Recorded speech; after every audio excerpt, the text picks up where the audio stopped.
wonder what happened. Okay, yeah.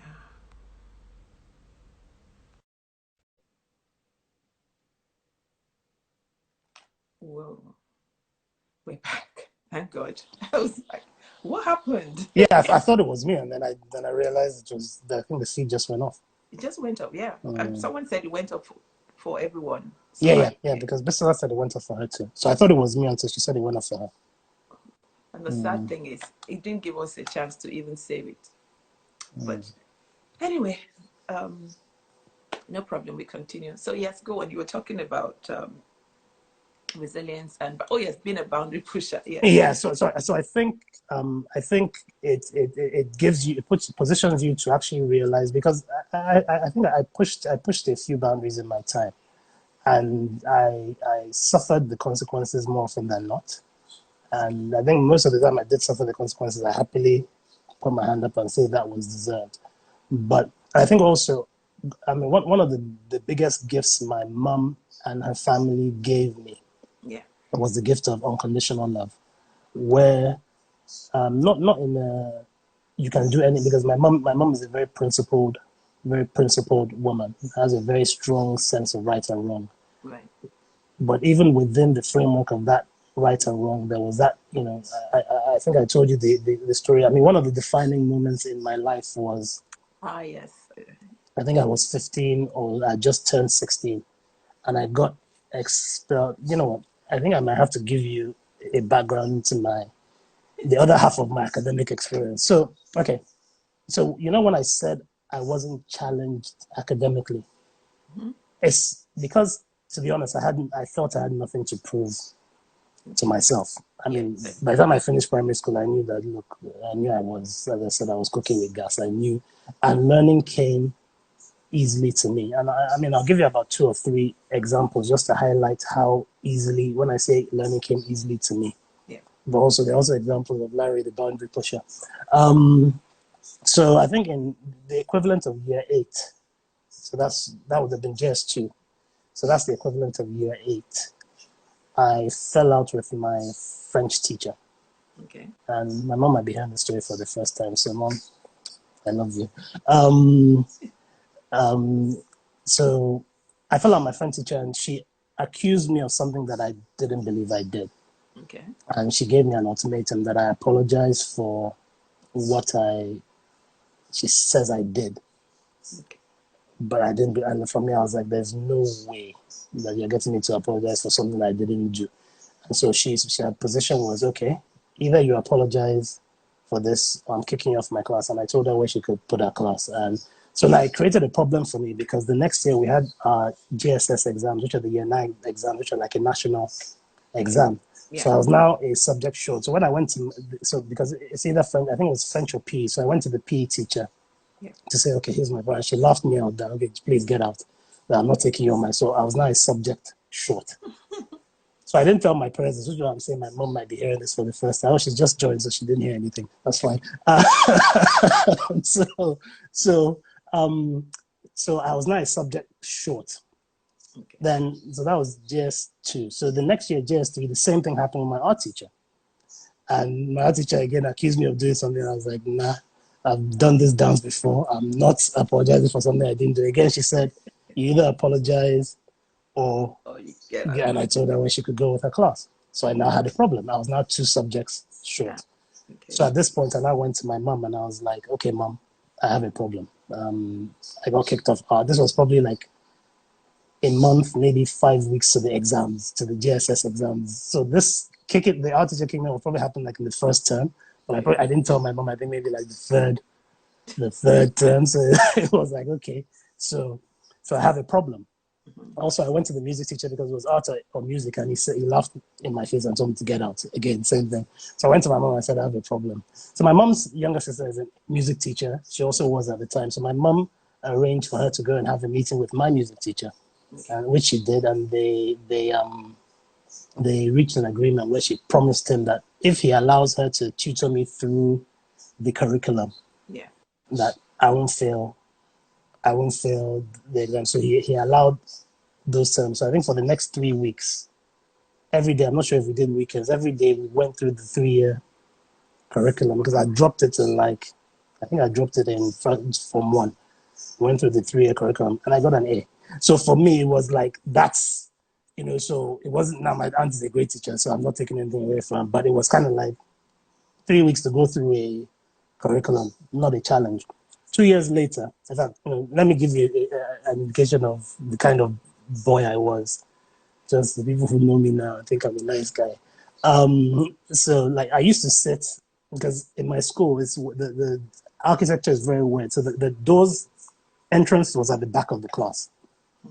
So, and I always used to position myself I always used to sit up by the door, and for a very strategic reason, so that when the teacher is coming in, if it's a class I didn't want to stay in, as the teacher came in, I went out. And sometimes I'd even go as far as sitting outside my class watching the class, because I'm just kind of like, I'm not even. So there was an occasion, I think, for a physics class, I was I was gisting with some of my friends further in the class, and the physics teacher came in, so I couldn't escape. So I was sitting there, and he looked at me, and I was like, I don't know this face. He asked me to get up. And he goes, "Who am I?" And I go, "I'm Lanre Iroche." And he goes, "Oh," he's seen the name on his register for so long that he was convinced it was a clerical error. But then he goes, "Okay, it's good to put a face to the name. Now get out of my class." So on another occasion, there was this math.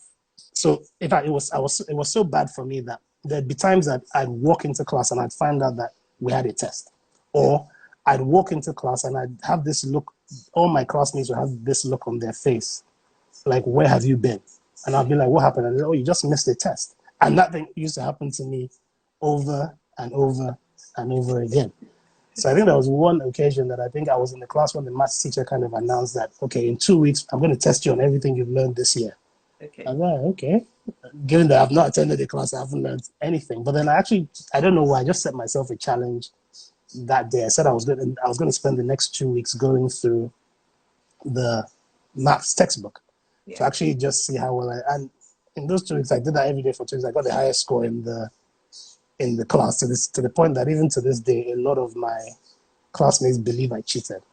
Because I let the girl who was sitting next to me copy off me, so she got the second highest marks. But for me, so the point I'm making is that learning was that easy for me. So it wasn't a challenge. I didn't feel I had anything to prove to myself. So obviously, I'm telling you this story to tell you the kind of boy I was. Okay. So up until this defining moment of my life. So it was the final day of year 11 from 5. And so what had happened was my friends and we were I guess we'll probably say we're at the top of the social pyramid, so to speak, because the guys from year 12 who were doing the SSC exams, they left because they'd done the exams and they'd gone. So we're kind of like the big boys in school. And then, we were, my group of friends, we were the big boys in the year. So we're now obviously all the way the big boys in school. So in the excitement of being the big boys in school, last day, even though school had finished, we were just hanging around, just getting up to no good. And in the course of the day, my friends went to harass an ice cream seller, one of those bike peddlers. Right. And they were just giving him a lot of grief. And he goes to one of them, "I feel sorry for your mother." Okay. And the person he said that to, obviously he really, really brought and goes, "Well, you insulted my mother," da, da, da, and basically assaults this ice cream, assaulted the guy. Now, my friend's first cousin, also in the group, is standing there and goes, "What, you insulted my auntie?" and joins in the assault. Another friend who is not related just decides, "I feel like jumping in," and jumps in. So I have 3 friends assaulting this guy. I'm standing there. Now, the foolishness I wasn't involved, but the foolishness was, I was amused by it at the beginning, so I laughed at the beginning. Okay.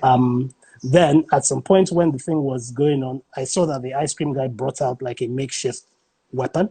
Right. And I was like, okay, you know what? Now this is silly, but nobody's dying. So I actually grabbed the weapon. That was kind of my involvement.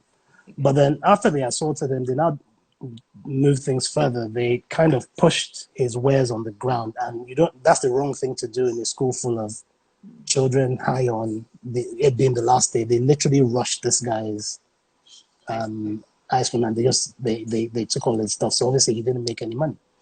So he went and reported us. So, and like a movie, so myself and my other friend Yemi, who were the only two people in our group that we were not at all involved in this assault, we're walking back into school. You know, our cars are waiting for us. I've been waiting for like 2 hours, ready to take us home, but we're like, no, we're just too high on school.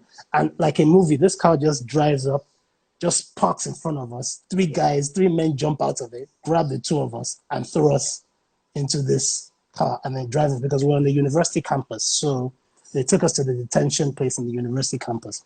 Long story short, my friends who actually did the assault saw us being taken, and they got in another car and they followed us.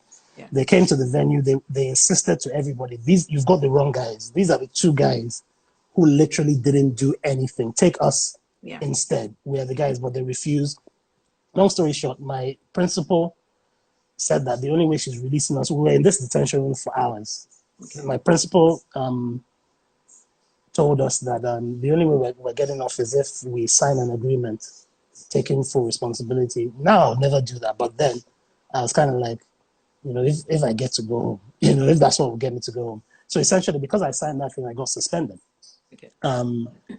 And again, in the same way I was my French teacher and my art teacher, nobody accuses Lanre Iroche of doing something that he didn't do. So obviously I went home and boldly told my parents, nicely forgetting in my righteous indignation that I spent years hiding who I was from them. So the first day of term, my mom goes to school, and so I'm sitting at the gate waiting for her to come back, you know, my champion, to say, yes, I've told them what for, you're no longer suspended. And my mom gets out of the car, her face is crestfallen, and I'm like, okay, this doesn't look good. What's going on? And then she finds out all the things I've been doing, and then she also finds out that I've been held back that year. And for somebody who my mom places such value on academic excellence, and she knows how smart her son is, so it's heartbreaking for her.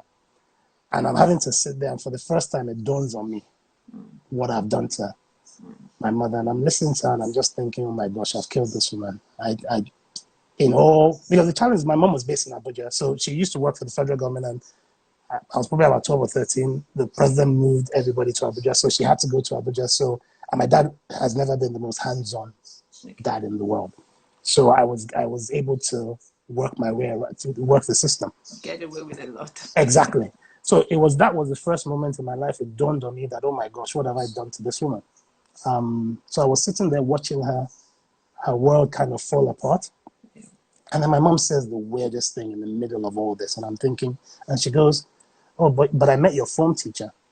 And I'm like, oh gosh, not her. And then my mom goes, she really likes you. I'm like, huh? She goes, no, she really likes you. And I'm like, why? And she says that you're really honest. That she loves Lanre, that Lanre is honest. That even if she goes to Lanre and says, have you been going to classes? Lanre says, no, I haven't. But she says to him, okay, why haven't you been going to class? Lanre says, because I didn't feel like it. That there's no excuse, there's no Lanre trying to, oh no, I did, and then, oh, here's the proof that he didn't. Lanre will tell you straight up that he didn't go. And so I'm sitting there thinking, excuse me, you just found out that this your son is not the person you thought he was. That where does this fit with this narrative? You've just come back and found out that your whole world, everything you thought and believed about this son is not true, and yet you are stopping to accentuate the positive. And I've never forgotten that moment for the rest of my life. And I think that's the day I made a decision that I'm going to do better. Wow. Not because I had disappointed her but because even in the midst of my disappointment of her, I had a mother who was still highlighting the plus, saying within that, I'm still glad that I came away with something that somebody says, even the teacher who is having to be faced with the disappointment of somebody living below his potential. Yet she was still saying, but I love the guy because he's just honest. So I think that was the defining moment of my life where I made a decision and I said, you know what, from now on I'm going to do better. I'm going to do better. So I think that was my first conscious experience of resilience, in the sense that here was somebody who was here's somebody who was knocked down. Yet she was choosing to say, okay, And you know, for me, you know, I thought my whole future, the whole going abroad to follow my brother, I thought all that was out of the window. I was like, that's not happening, you know, because as I said, I can't imagine the things she found out when she went to school. So I was like, okay, this isn't happening anymore. I've been held back a year. This isn't happening anymore. But it was kind of like, okay, I served. We had a very, very regulated punishment for me. I served it, and it was like, okay, punishment served. Now, how do we get you back on track Yeah. to where we were trying to get to? Okay. So it was not a case of. So I think even that was also another tangible experience of grace and mercy, whereby, you know, God says, okay, you messed up.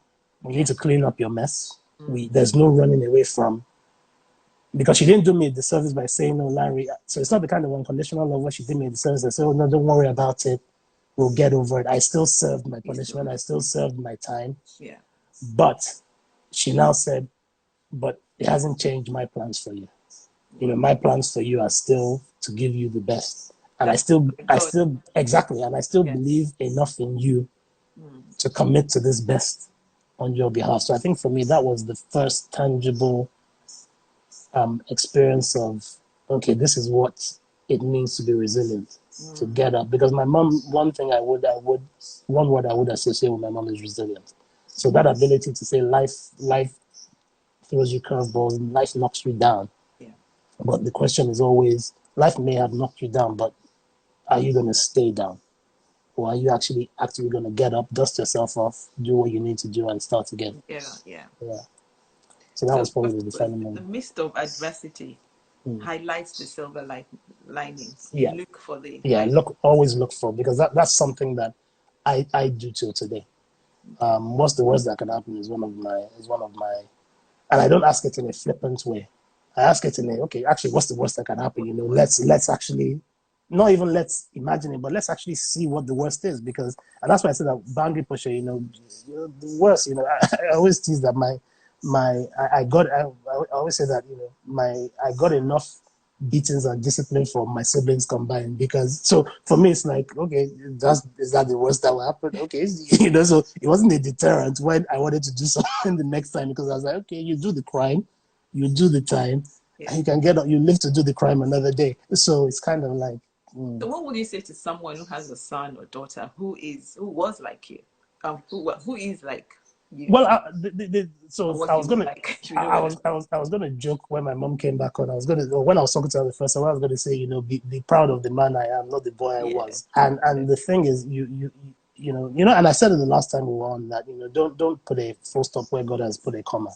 So there's no way my actions at 15 or 16 can define who I am. Absolutely. And I think, thankfully, I had a mother who had defined who I was to herself before life had the opportunity to do that for her.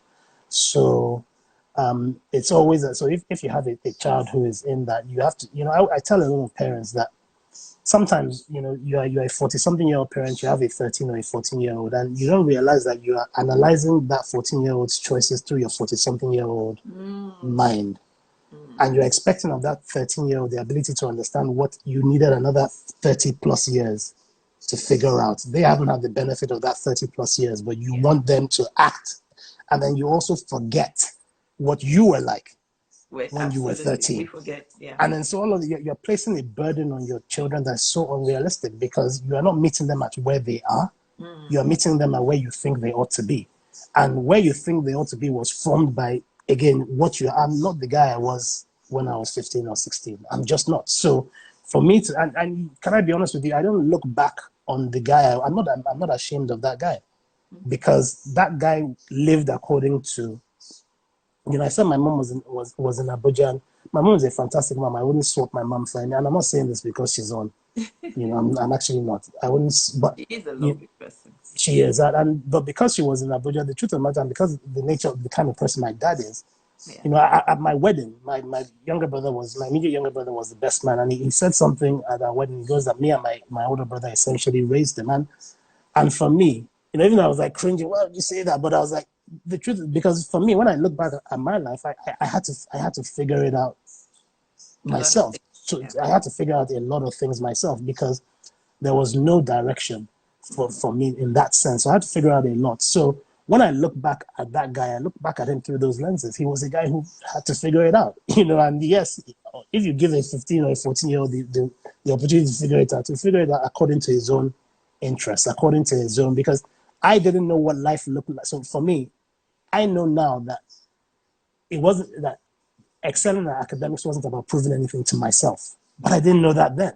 Yeah. So, but for me, I was like, I don't have anything to prove to myself. I know I can do this thing easily. So I'm more interested in a new challenge. What's the new thing I haven't proven myself at? That was my mindset in secondary school. What's the new thing I need to go and try my hand at? Okay. And because that one I know I've got it. So, but I didn't realize that it was more than that. So when I look at the choices I've made, I don't look at it and go, oh my gosh, oh my goodness, look at what I did.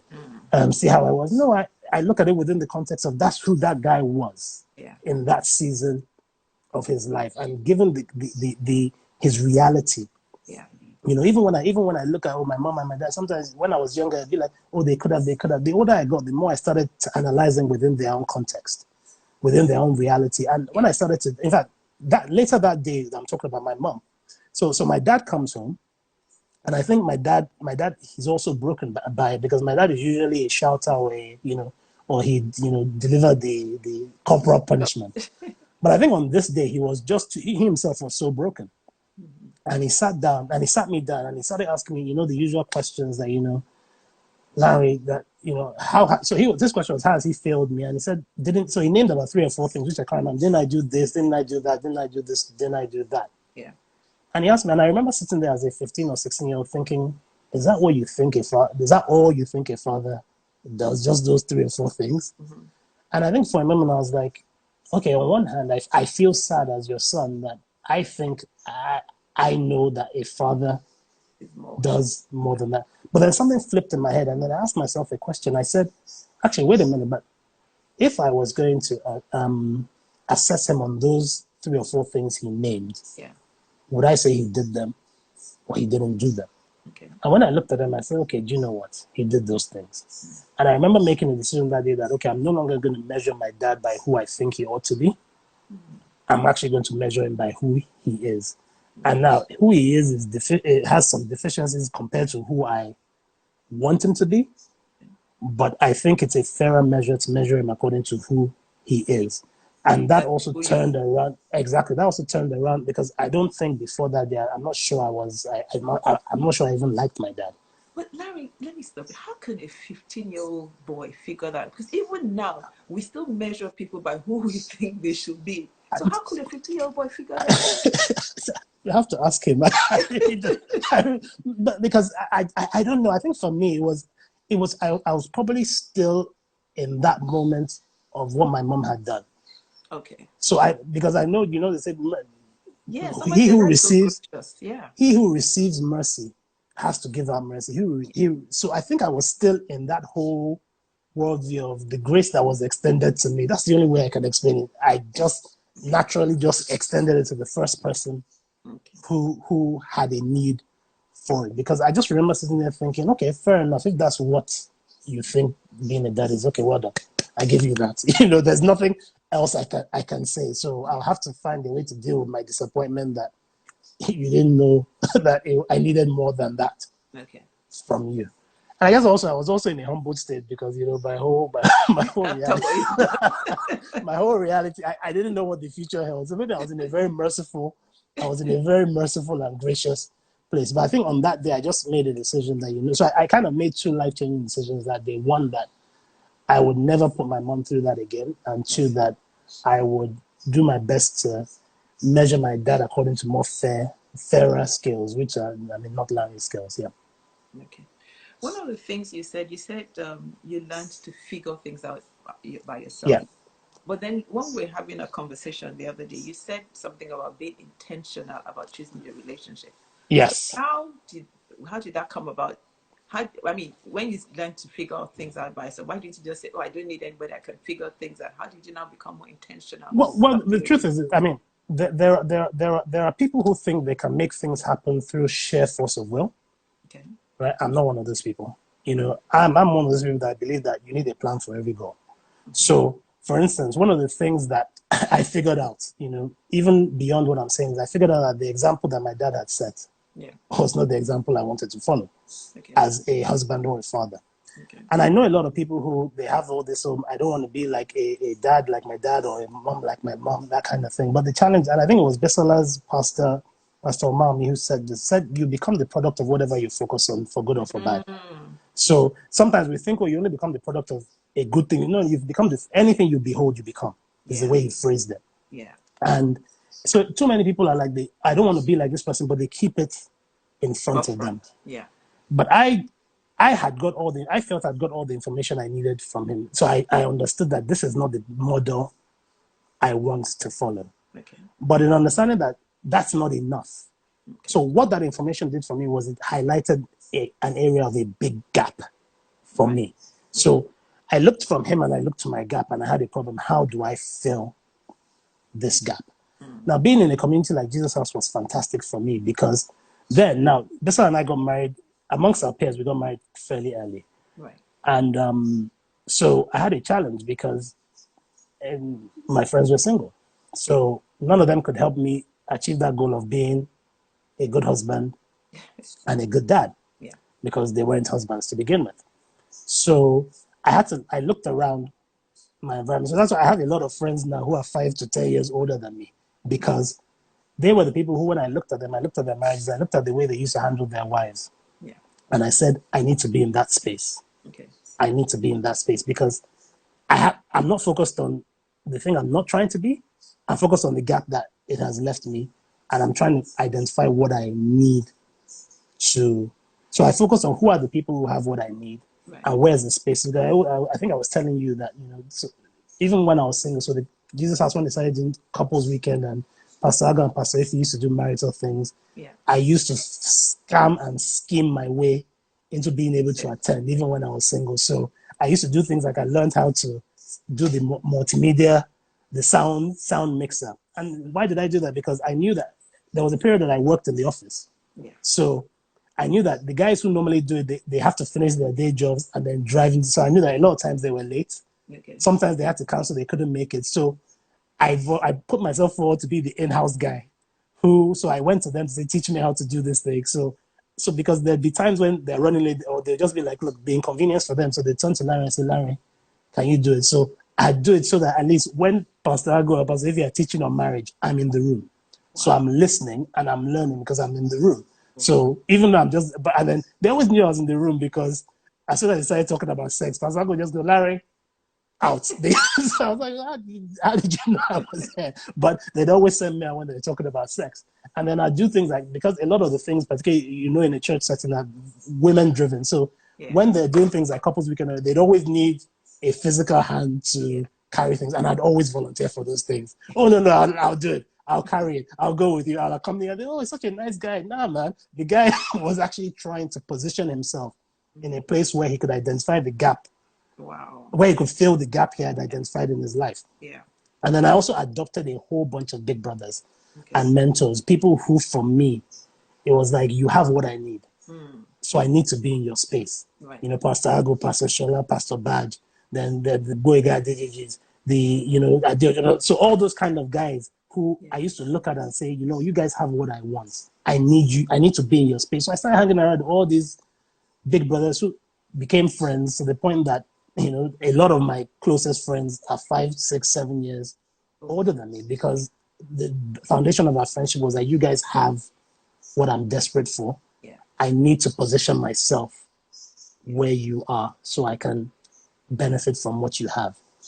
So, and for me, it was a no-brainer. It was my problem. I always feel as if everybody should be responsible for the problem they identify in their own life. I wasn't the kind of guy to sit down and be angry with my dad and blame my dad for not being the guy. That season had passed. It was not a case of going over that information was not of no benefit to me. Right. I now needed to make up for what had been lost.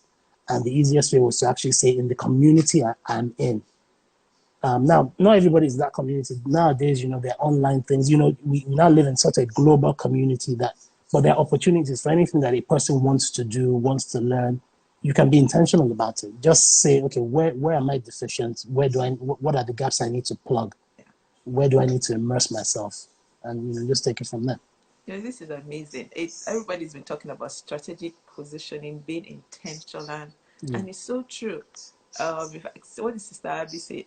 Larry, we need to help signpost the next group of young men coming up. Strategic position, futuristic too. Yeah. Yes.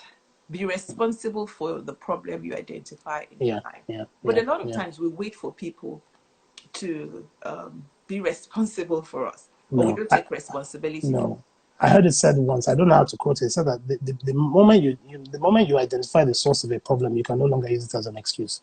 Sorry, say that again. The moment you identify the source of a problem in your life, you lose the right to use it as an excuse. You can no longer use it as an excuse. Because so, for instance, if I know that, oh my gosh, my dad didn't treat me well, at least I know the problem. So I now need to identify what's the gap and what do I need to do. But I can't now go, no, it's still my dad. It was my dad. It was my dad. It was my dad. Yeah, we know. We knew it was your dad the first time. So and repeating it doesn't change the fact that it was your dad.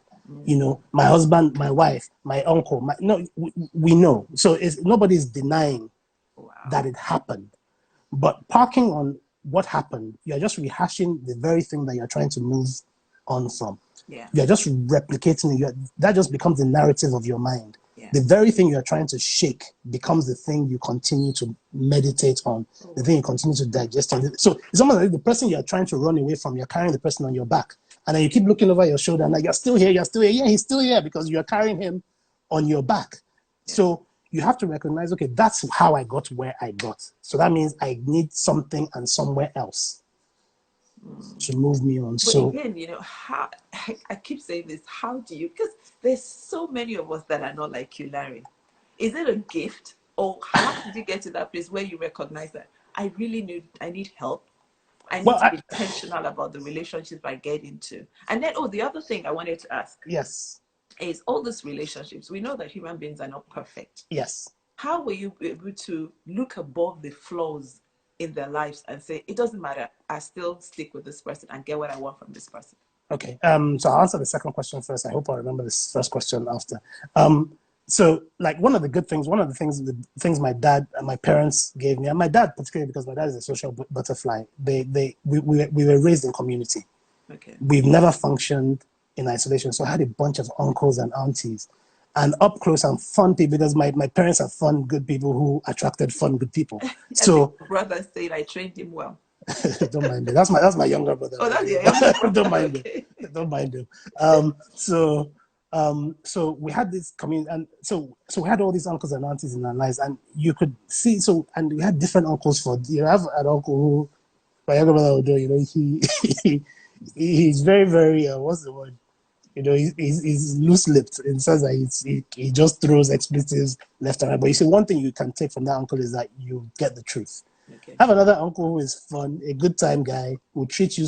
You feel like you're walking on cloud 9 when you're with him, but he will never tell you the truth. So he will never tell you the thing you need to hear. So you begin to recognize that different people have different skills, have different giftings, have different qualities, and then you realize that it's the totality of everybody that you need. So one of the things was that I don't know whether it's something I consciously knew or subconsciously knew. I knew that there was no single. So I wasn't looking for a human being to replace my daddy. Fine. I wasn't looking for one human being who would be what my daddy was not. Okay. Again, because I was looking at the gap. So when you now move from person to problem, and you now make it impersonal, I can now say, okay, I don't know how to be gracious.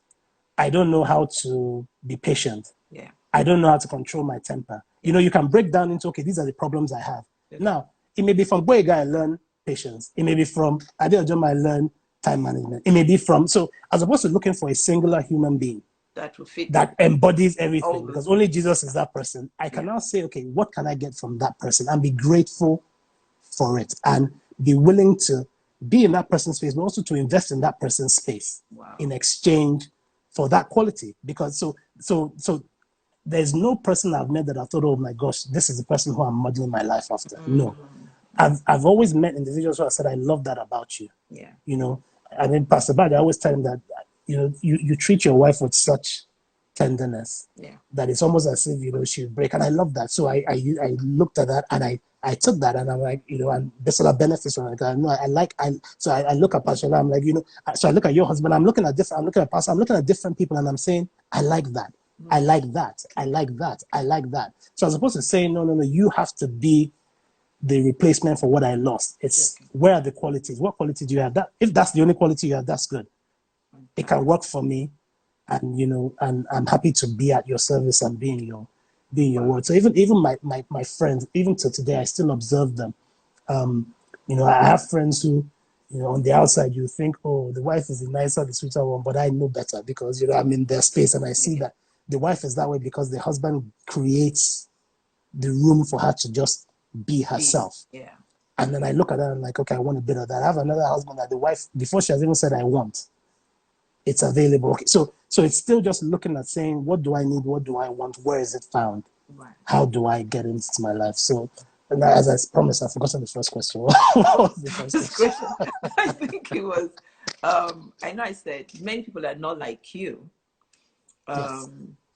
I think that was that one? Oh yeah, okay, yeah. So okay, one of my mentors said one day, and it was interesting. He said, Larry, you have a gift for perspective.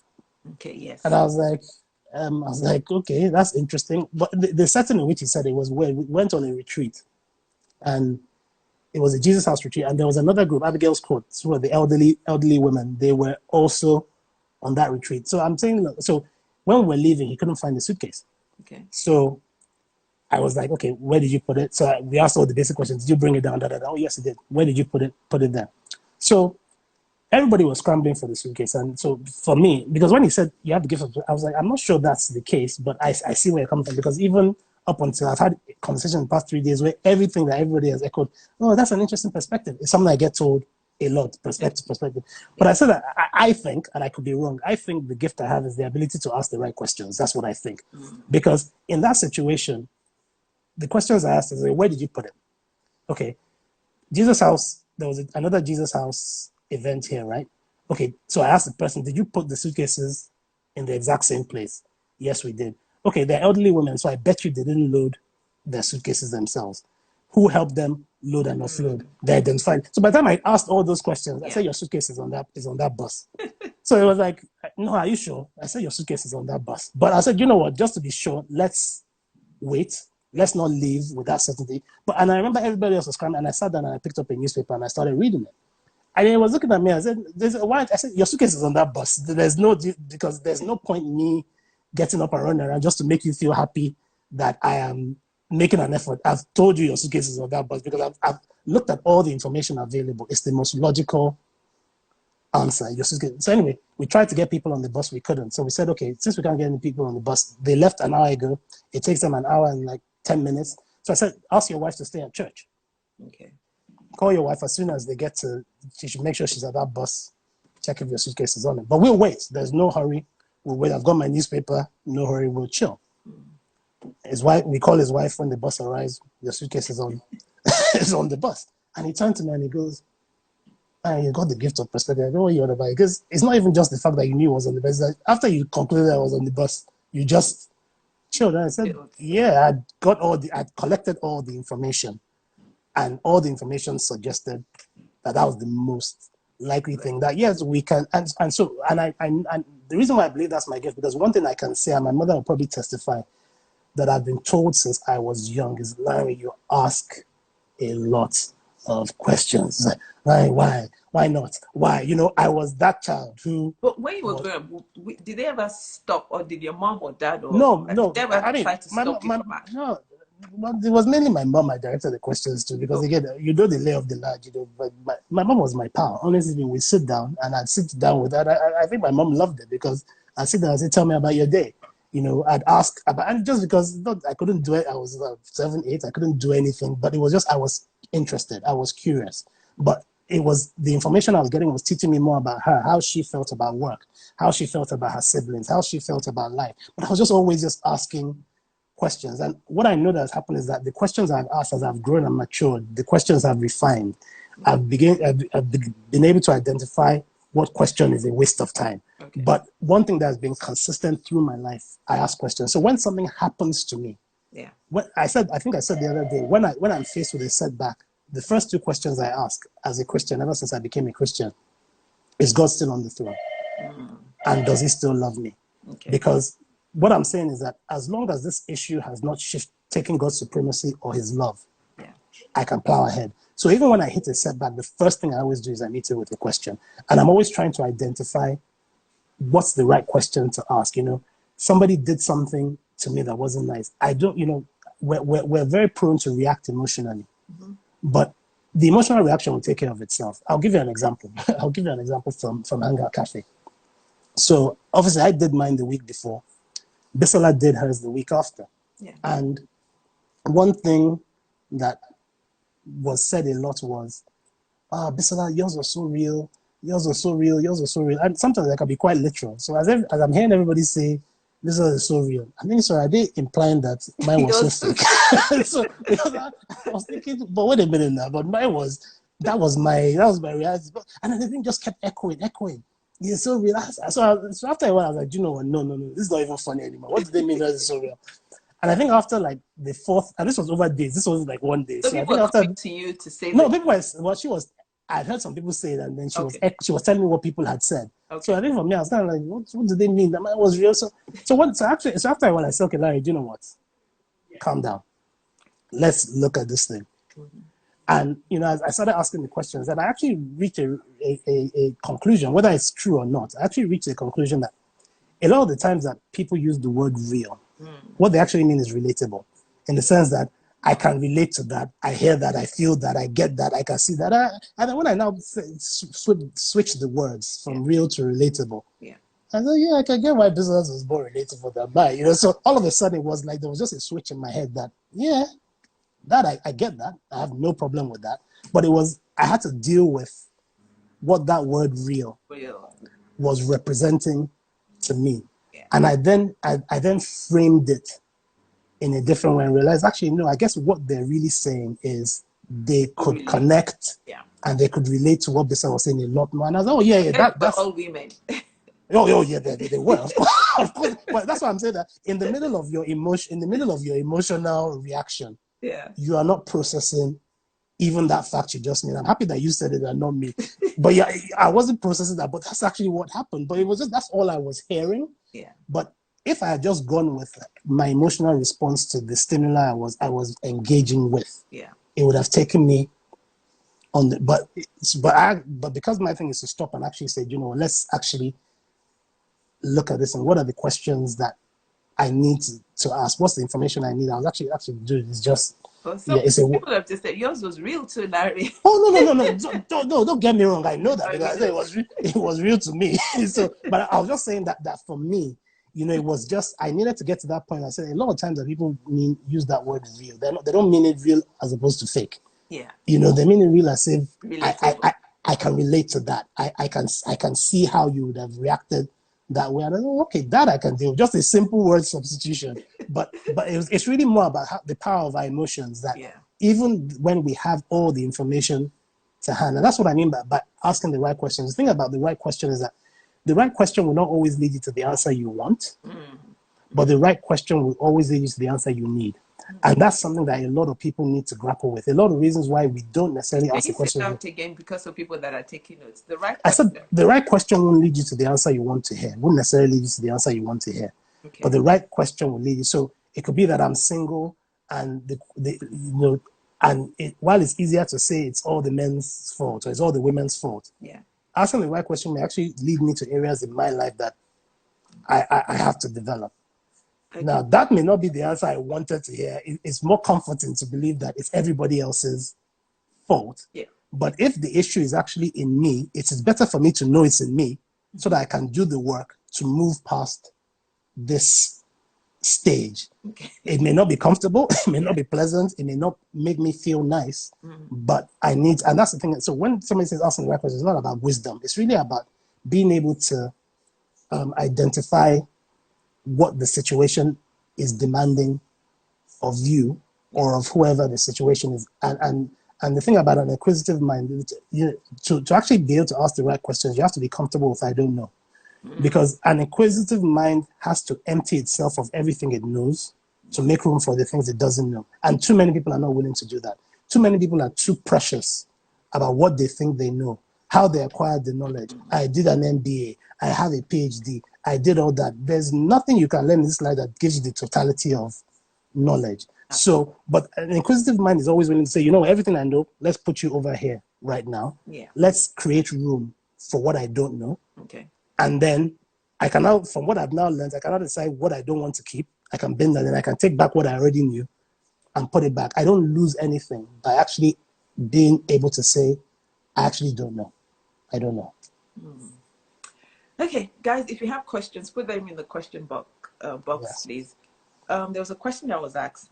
You know, you talked about the gift of perspective. Yes. Is it something you can handle, something you can learn? That's why I would prefer asking the right question, because if the question leads to the answer, which leads to perspective, because perspective is simply your positioning on a subject. That's all. Yeah. Perspective, I look at perspective very geographically.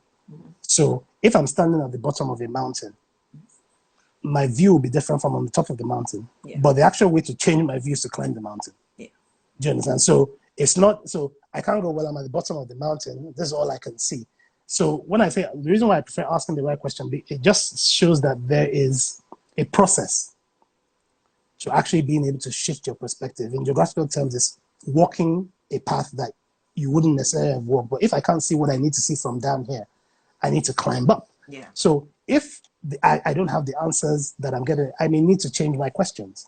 I may need to ask the questions. I may need to ask the questions I haven't been asking. I may need to ask the questions I don't know to ask. And that means I may need to connect myself with somebody who can actually give the gift, that perspective to me. Yeah. Because it's not just about, oh, I'm sitting down and the Holy Spirit is downloading into my head. Okay. A lot of what I know, I learn from other people. But it's now, do you have that willingness to position yourself? Are you willing to sit at other people's feet? Are you willing to learn from other people? The thing about being inquisitive is that you function like a sponge. You know, so when I'm learning, I'm like a sponge. I'm like, just give it to me. But again, I've already moved out what I think I know, and I'm just listening. Just pour it in, and then I'll go later and I'll sift it. Okay, that doesn't work for me. But it's about having that readiness to reposition yourself emotionally, intellectually, and sometimes physically. You know, so that, you know, I think I said in the Zoom, or one of the things, that all you know is not all there is to know. Yeah. And once you make peace with the fact that all you know is not all there, it creates a question that you now say, okay, do I know everything I need to know for where I am? Yeah. That's the right question. And if the answer is no, then the next question is, so what do I need to do? Where do I need to go to plug the gap? And resilience is essentially the ability to be going on a course, or on a path. Yeah. And hit a setback and be knocked down and go through it and still get up and say, okay, not necessarily we're still going in the same direction, but I've taken all the setback had to offer me. I've mined it for all it's worth. Okay.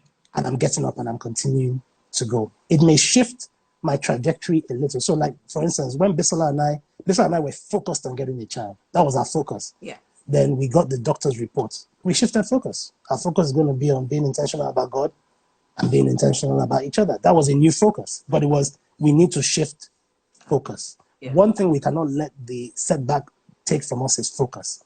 We can't allow the setback to become our focus, because then, I know you showed me that video where you were saying that they drove through the storm and the father pointed back and said, all those cars that stopped in the storm. That's essentially the same idea. If we had focused on the setback, we would have parked in the middle of our problem, and we would have made no progress. So we have to say, you know what, we're still going through. Maybe we may take a left where we would have taken a right before, but we're not stopping. We're just going to shift our focus. But you know the interesting thing about this video, I don't know if you guys have seen it. This guy, this son and father were going through. Oh no, was it? Can't remember if it was daughter or son now. Daughter, son and daughter. Was it daughter?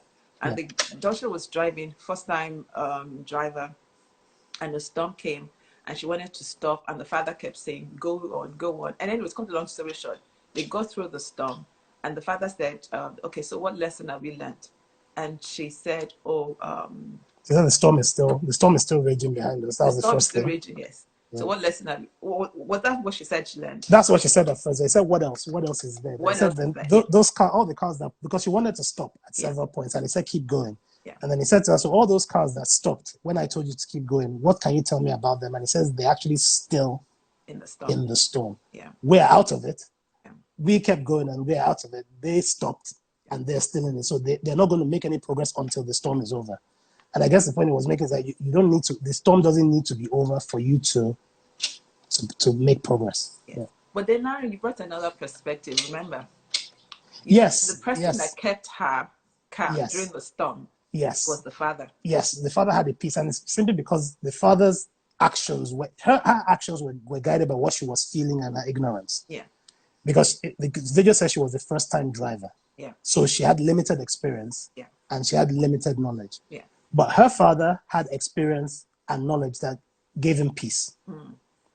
Yeah. And he also had the assurance that I'm here, so I'm not going to let anything happen to you. So he had peace through the storm. And that reminded me of how Jesus was asleep in the storm when trained fishermen were convinced they were going to die, because he had said we're going to the other side, and that was the end of the matter for him.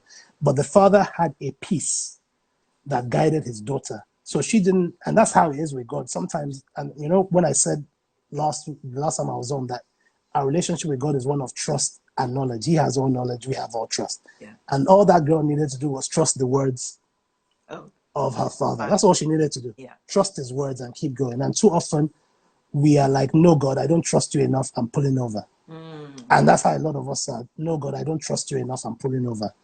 No, God, you don't know what you're talking about. You don't know how broken I am.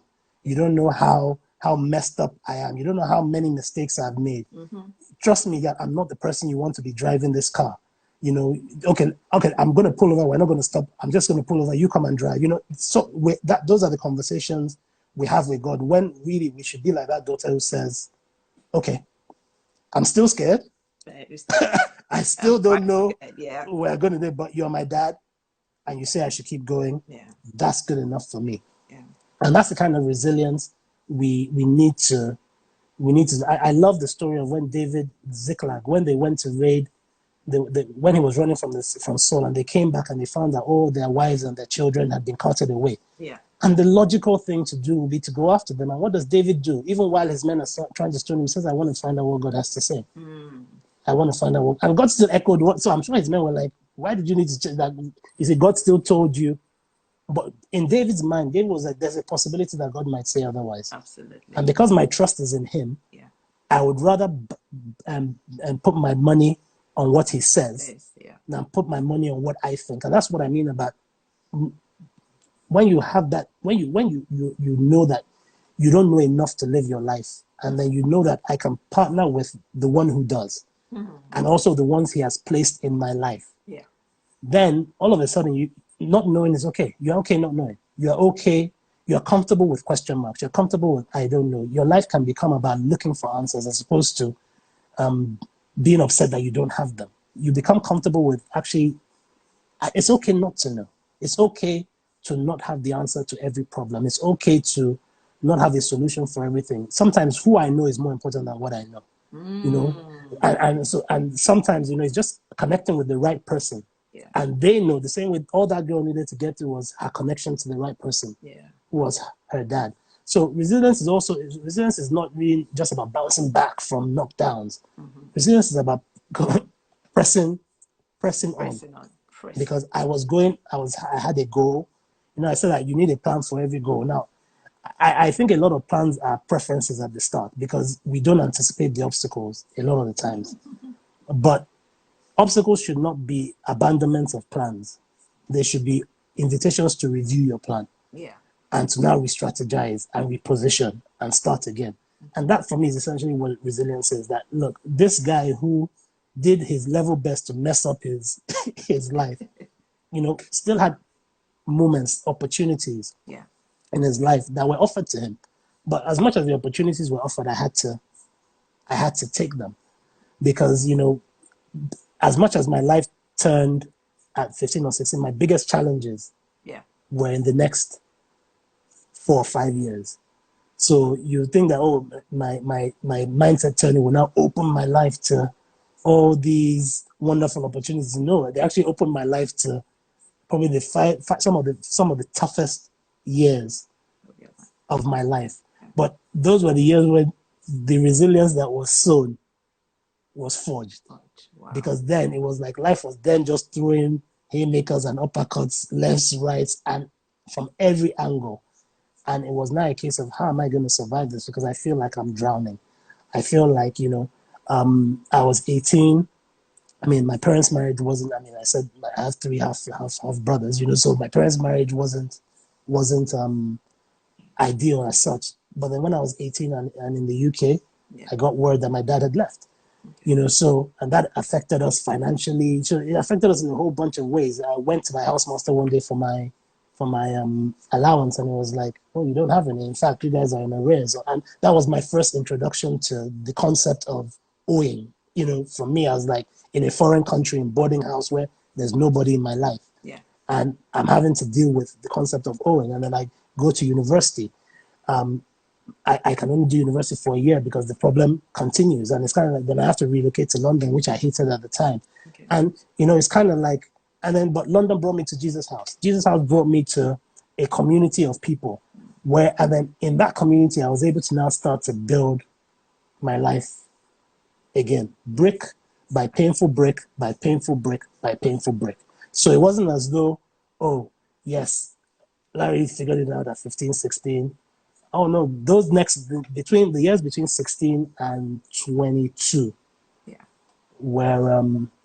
where yes, they were challenging. Let's just put it that way. Let me go back to something you said at the beginning, and we missed the first, I think, 15 minutes of the start when the video cut off. Okay. You said something about you had made up your mind you were going to give your life at 30. Yes. But you gave your life at 20. What happened? Was it because of all these challenges you're talking about? I went to a church and I broke down and I started crying. So because the truth of the matter is that I was drifting further from God every day. Okay. I just was. And okay. But how did you recognize that you were drifting?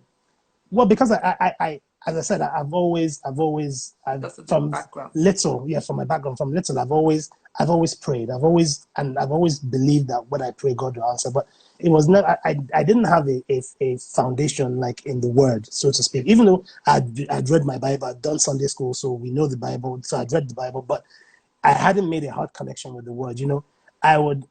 A few of my friends gave their lives in secondary school, and I'd see them coming from the Christian Union meetings or prayer meetings, and I'd be torn. Okay. Because I wasn't one of those who used to look at what they're saying and say, look at these guys, I'd be torn. I'd be like, I get that. Okay. And I get that, but this is much too sweet, so I was always We've got about 1 minute, 50 seconds left. Can we do an extra 10 minutes, please? Just so that we can round up.